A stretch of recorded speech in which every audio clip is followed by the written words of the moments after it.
kwesisi enimie yo Sao me ma fa de me dia yo Dabi me di ni January mu nyina because ayo December no na shada koyi no ye dia kwesisi ebehu sa koyi yo ohu ye dia kwesisi ebehu sa niema nyina koyi bo me shada nyante ase ne sa asa me guso di bro nya me nwie Abempo Justice. Avijapa. I know me to na say Adom dem we adio say Chief Justice dem money show no. And I'm saying Juna fan. Ze bia bako. Yuguso. O bochwa. Yuguso. Krata on so. We is all my view.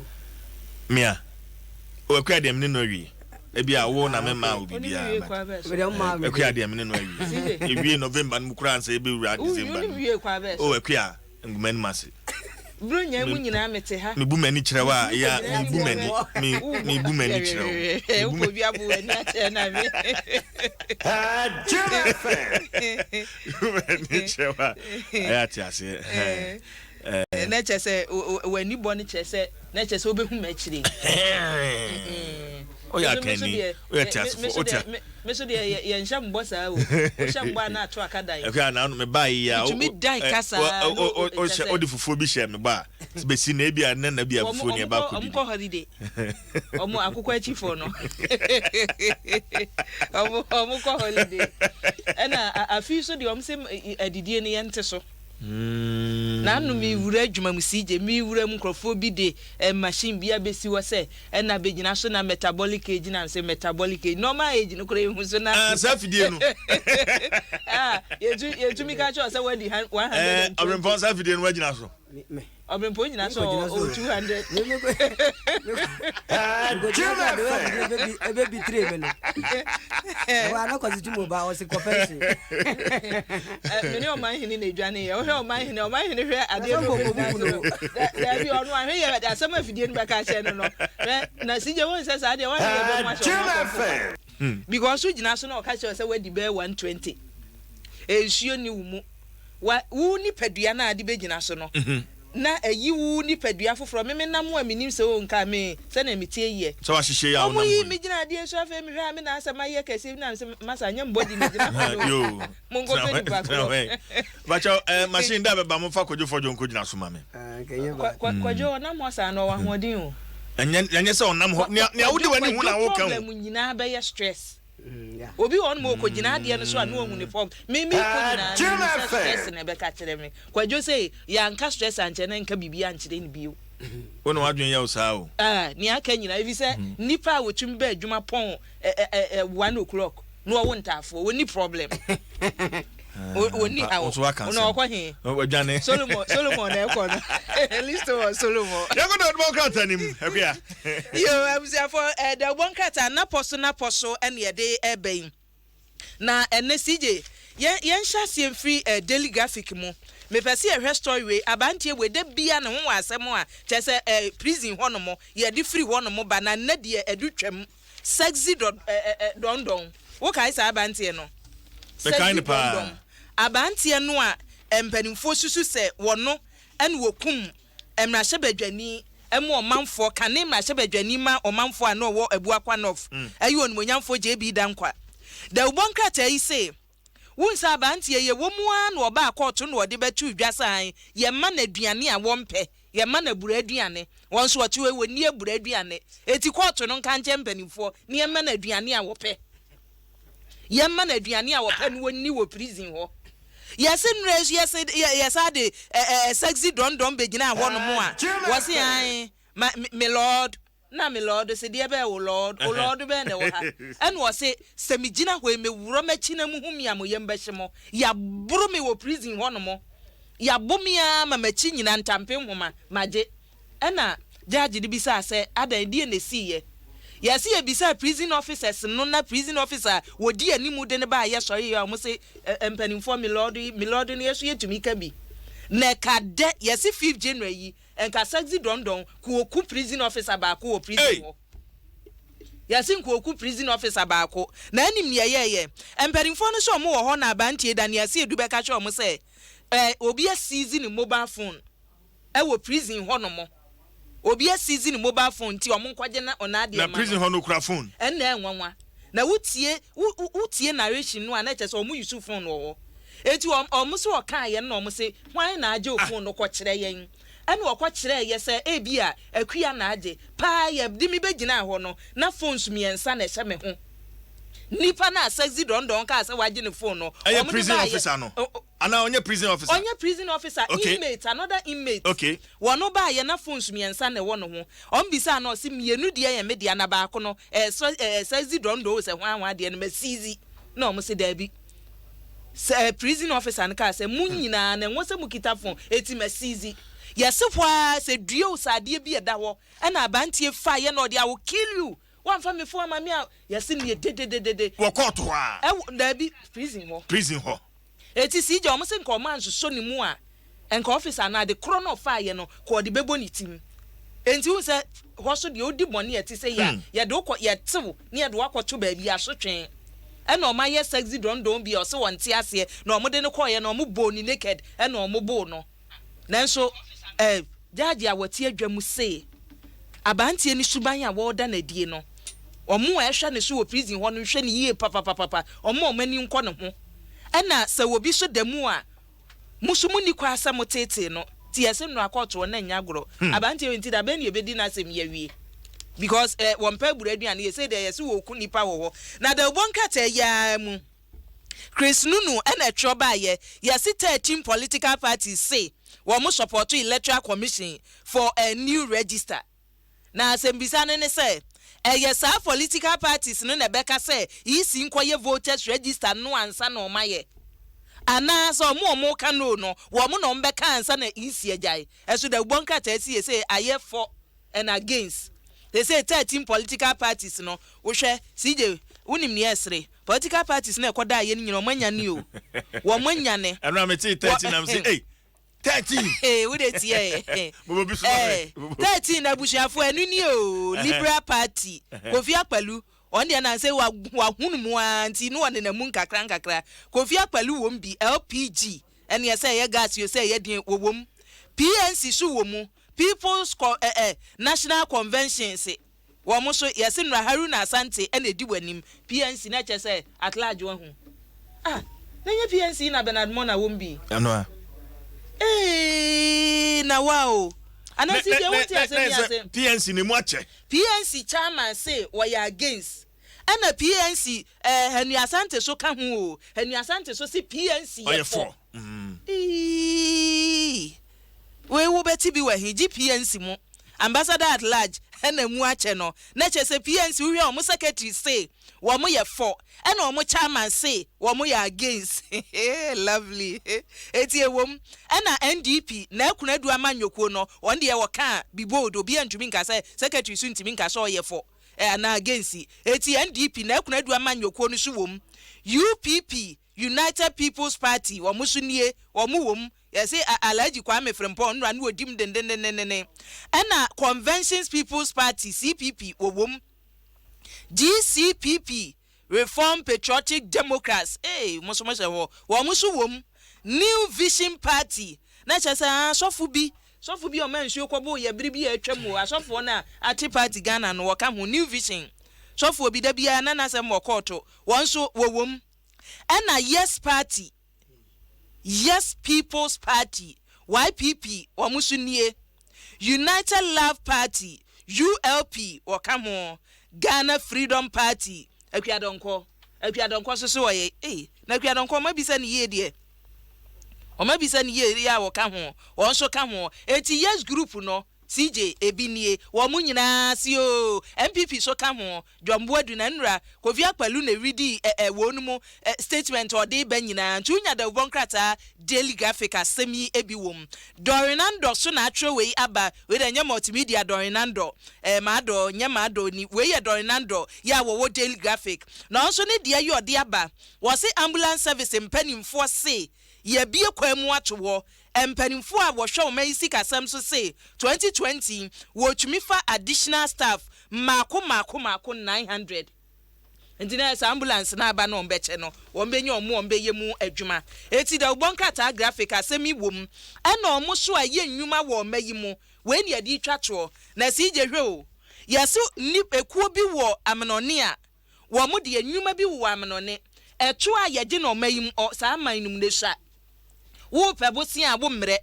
eso wo ye wo niema wi a na omo di mirika na omo de abaga na ha na Ghana adwadifo omo pebosi omo nya bi eniema so na obi so oye mpaboa wo ha sika kura ne ho akade wonya omo ba na chese competition no omo ne Ghana fo no ikọ no pepepe na Ghana fo no uche wo sa ye wo coach ye wo commissioner yate a wo mo tena sansem ne sunti ye senura aluwes mpanimfo ene wo koye na omo se ye de case aba foreign nyuma e wo mayi mu a wo mo man na ye dwuma egu no munni ye ne wo ntam asem enu empanimfo tena ase no ekudu a ye frɛ bon ye se ne ye frɛ manufacturers association any steel manufacturers association cement for ka ho steel for ka ho omu nyina se amanfo de cement fram no ne baga na ha on beto na adufudie bo abra ne ne ha no omu nya incentives bia so ne bo ene eti ye di omasem Bijidi se guta for ka ho ne be firi mu ababia no ye de be ma etie for daily graphic no na yemfa we nto aso the Ghanaian Times na kwa bobo we no me party na ambam mu de Royal Amphibian Party ewo ho me ma me bibia tamani no ai konfuba no ada no wayi na free Royal de Amphibian since when about that oh ba ya che 2016 mu ye be kom no na mami konfo bi ye kom pa a che se nka we over the the bebe na wo Sama Yoko me spokesperson ho na obefa ni akua don ko die ba ye women organizer Royal Amphibian yeah no so say che say Mimisano. Just a deal guanti. Yeah, the info Ghanaian Times and the Dwaso. And Maba page 3. Man arrested for incest commits suicide in police. Man, ya say ya desobod ya bono. Ese wane just no fase akwakoda. Na 42-year-old farmer and just ya utawia and then the biological identity na just ni dino no. Na de kosi ya ne se kroya se afra ne se ntonso e ben sankori e wa sinafo south mansirinum e wa afumantam na e ba ne sa no e ne de no kwato kukuom police cells na assistant superintendent of police Lawrence Adombiri asunafo south district police commander no e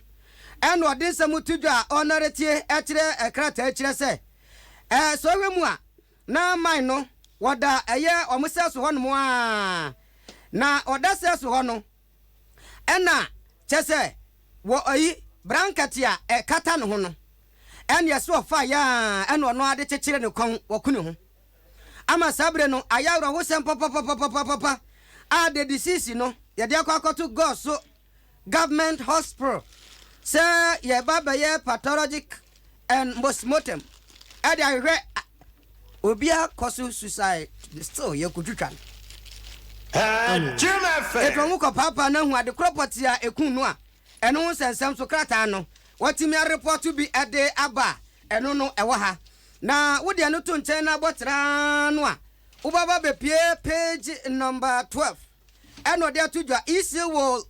be financially prudent with compiling new register letter commission chrese Ghana for bebre complain awo mo ye ene se e na Ghana ye nisika ene yesika sema ye basa ena yisi ko se sika akoye register foforo ena ya nwini ya ho ene ese sika keke yi extravagant lifestyle ni ade eno so no we are never extravagant you are very prudent financially no me se sika no mbe yusukura de ayesa new register no seriously a minimum is apa. However, head of communications at the Maritime Commission no. And yama means so we are not there to do which him just a whim cranua. Na no da ye baba to obey. Almost one more year a ye limited registration near the Adenocries. Can you use you? Don't be used to this new one no cry kitty and one base 390 a ye 265,4 486 koma wo mu die na che say accountant for kasa etisika no yehu ha bebre ene wo ho ni nyina mu no wose hwemu a wo de toto de ade ye limited no ho no kra no a na we ya keto bi a kire say wo mo be mo mani ada ho nko yusu sika bebre bi anko se no se de ganafo e ka no ho sensem so e wo ha na page 12 na no na was reduce member of MPs to ensure seriousness. Minority chief whip Alhaji Muhammad Muntaka Mubarak and what they are to do a watch said 275 MPs no edoso and jame bebre nya serious etiam famra 200 said the obia ba hu se amrase ba defio no enye te se kako a good jom a wokọ ya benya biato ani boafo na timi abo mo bia ye serious okọ amna boa. The editor to your page 18 of the Ghanaian Times or say herdsmen nabbed for kidnapping boy 10 demanding 20,000 Ghana cedis. Herdsman not as a friend in your hand and treso. And yes, Sabre no allegedly wakwa kidnap 10-year-old boy. I work in Tampo, Bunu East region num. And what this 20,000 opportunity so as a yamba metria and ya sambatian. Nano not just a positive one potemo. Atmewura mu akwachi no Mahamadu Fulani and ya che no achese Yendi Northern region and no achese asem kokopie ya and dey Ghana Police Service Accra and no mde nsem ncheche mu nyina ba betu Ghanaian Times so enya bia report. And ya entwa so ase na yemra the Daily Guide so emwe na Daily Guide mare husem edechi ase former CDS ya abofri mo Vice Admiral Matthew Kwashi ena ni mfonyi eda ha se papa hi ene unipa kro nim na wabra na woye na adwuma no wone ye adwuma eje hu abodin ewo mayimu ya na ye bo waba so okamo ene de bonkrata so yare kakra ekoda 37 military hospital na honomo ena enure ya se chese we free mu owo krade am kwantumi nye papa yi adamu ato honomo saare husemi ewo the bonkrata the Daily Guide emu na Daily Guide krono aso emu ena de ye eba asem yi a obi dwene ho a wonte ase obi so dwene ho obete ase ebiso omanya ya timu die Ghana fo bebre na ebobna na nye na omanum nye yesi Guinea anamsini a wo free Ghana CJ enu a wo kọ no osu woko di bue inde bue na papa ni minhu se fufuo no obedi ye na aka ne si ase o se ye bedi ankobe no wabedi o yesi ne enra papa Arafan Kaba ni din so de Kaba o papa yi eni ye semfimfini de da chen wa bebo Arafan Kaba yesi papa yi wo chese enra enyo no nko Nigeria nam senior wo mayimo yeso on de wo Olefemi Michael Abikoye wono wode ne nkrata akoye osiri se etwe medamaseni asetena mo ne metena ye enyu ono nko ni India namsini wonso se medemadwuma baawie ye mekọ omunyina esere afedi edru Guinea anamsini no a wokọ no so a papa na atwiesu mu bue na Ghana asetena pa mo ne metena ye ena kwa amikọ mede Ghana na ekọ na CJ mfonyi no mutwa ye no kra no wese ne papa ni sigina wa na chese minimu ara ne ha no nensa gunebo ana unsa ase obi anya ye no aye mobomobo no sa na papa ya ye no ogina ha sei ya chese Daily Guide atwa mfonyi di aba na wo Daily Guide achi so de e wo de no owuro ni su ya ankasa wo su a wutim se papa no nya de se niema ekoye ede ema no na kontrachafo ye wo mayim so ena sabre empanimfo de ato wani mo se so ye kontracha na adwuma no ye wie na abaju sika na adwuma no ye ni ye say ya if he say the one cat esi contractors no I say wo show and ye sika no ye see bi so wo no mo adwuma abo ye na se for the one wo ye adwuma basa wo wi an order mo ka jiska eti ne minister kura de atudwa dada se wo ye contractor adwuma no wa anya ni ye a ene ye wo ne wo de na say cross stop bi ti the one cat Daily Guide sansem no bi ebomu asante mantem so MPP amanyoko no mu emu huru den ene ye say chama wuntumi say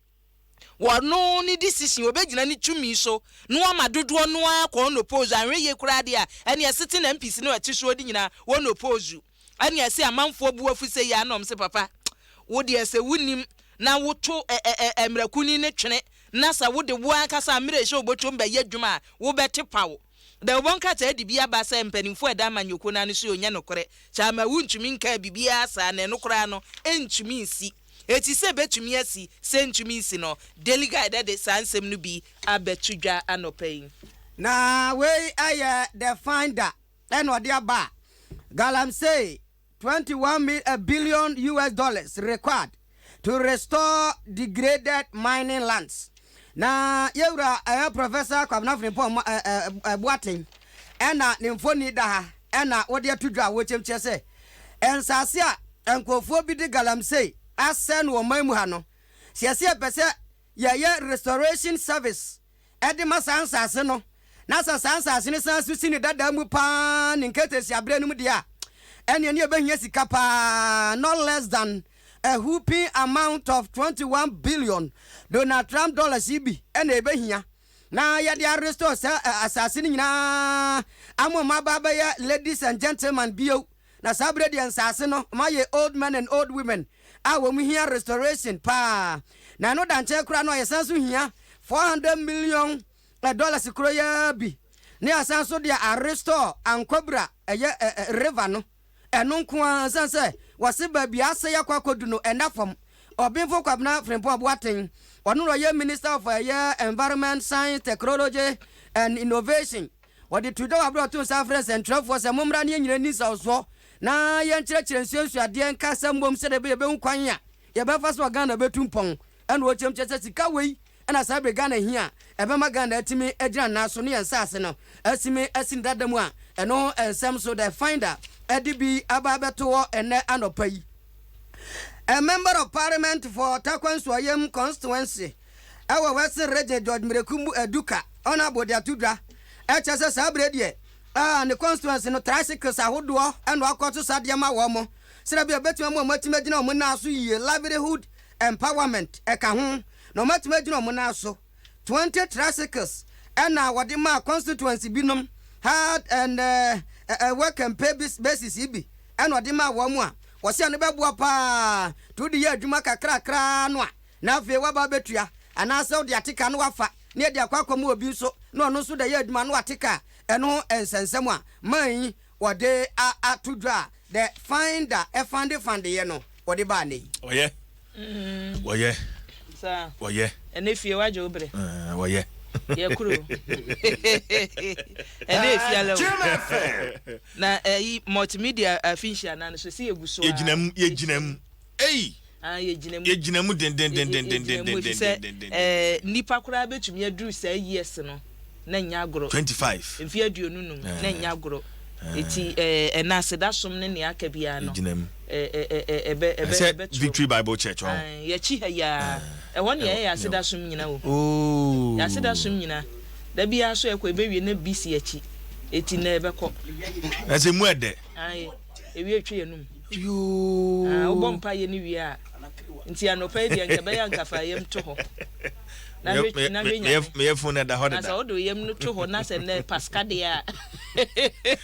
Amen ban CP akwa aboachewa ya do me ntwa me homra me ba me bie phone lines akwa ene ye ji o manfo adwenkyere abato nkrata no ye nya foforo